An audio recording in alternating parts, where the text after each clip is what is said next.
And I'm wondering if you would tell us the abridged version of the parable of the Prius. Sure.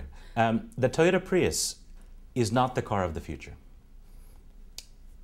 It has sold 1 million around the world, or Toyota sold 1 million hybrids around the world, and it's now a top 10 car in America, which is extraordinary.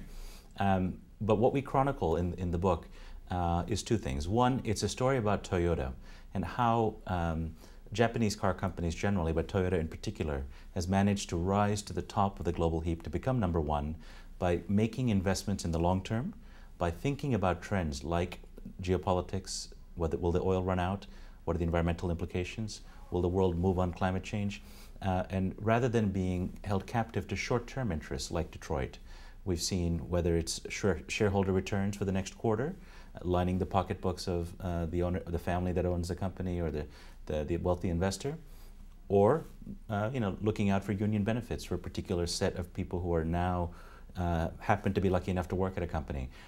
When you look beyond an immediate short-term set of interests that Detroit tends to be trapped in, and you look to the longer term, you see there's undeniable pressure for change on the automobile industry.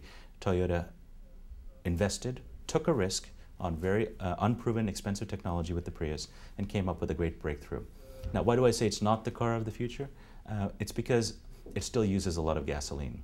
If every car in the world were a Toyota Prius, you might think that's an amazing environmental utopia, but in fact, we would still be 100% addicted to oil because it's a gasoline-electric hybrid.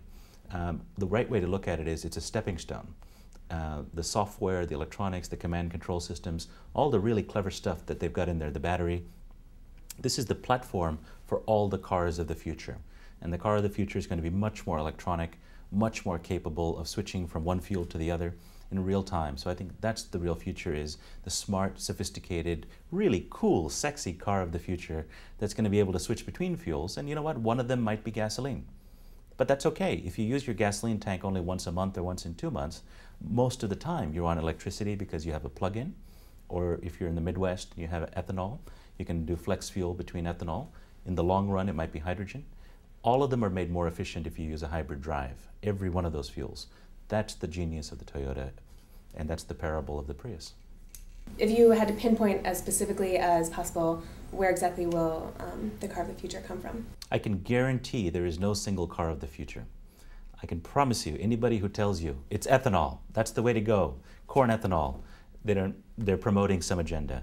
The guys who say it's got to be hydrogen, and it's going to be BMW with the hydrogen engine that can switch on the fly.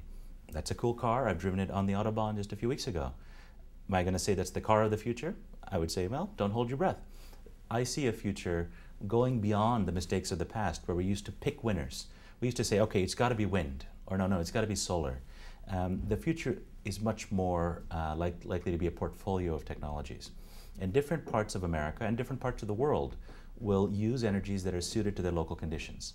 For example, you're probably going to find France, where they have a lot of nuclear power, that they might find that as a conducive way to use electricity from the grid to power electric cars. And that would be compatible with fighting global warming. Nuclear happens to be carbon-free. But nobody in America is going to build a lot of nuclear power plants, I don't believe. Certainly, it's a very expensive way to go. So in the Pacific Northwest, they might use their hydropower at night to make hydrogen. Why? Because in the middle of the night, they practically give away the electricity because nobody's using power. It's a cheap time to electrolyze hydrogen, store it, and during the day you can use it very cheaply. In other parts of the country, we'll certainly use biofuels, particularly the Midwest, but I hope we come up with a better technology than corn ethanol, which is what our farmers like, because it's not very environmentally good. But there's good stuff from Brazil, from sugarcane, and the biotech industry is coming up with cellulosic ethanol, which may be 5 to 10 years down the road. That's very environmentally good. So there are multiplicity of solutions, and that's the beauty of not picking a winner. If we get the public policies right, the entrepreneurs, the markets, and every one of us will help decide what the right winner should be. And they'll all be competing. And of course, they'll compete in the marketplace, and people will decide what the best one is. I mean, let's not forget, 100 years ago, there were more electric cars on the road than there were gasoline cars in New York. Henry Ford's Model T was a flex fuel vehicle. It could run on ethanol or it could run on gasoline. But the oil companies partly through ruthlessness, but partly through making a product that was reliable by getting distribution and ultimately proving that they were a reliable way of getting from point A to point B. They beat out all the other rivals. And right now we have a golden chance to turn back the clock and take a different path. We now understand that oil has complications to do with environment and geopolitics, and these other rivals now have a chance. Technology is advanced, and public policy now we know can play a role in making sure that dirty fuels like gasoline don't get a free ride. If we get that right, I think we have every chance of making a transition off of oil in a profitable way.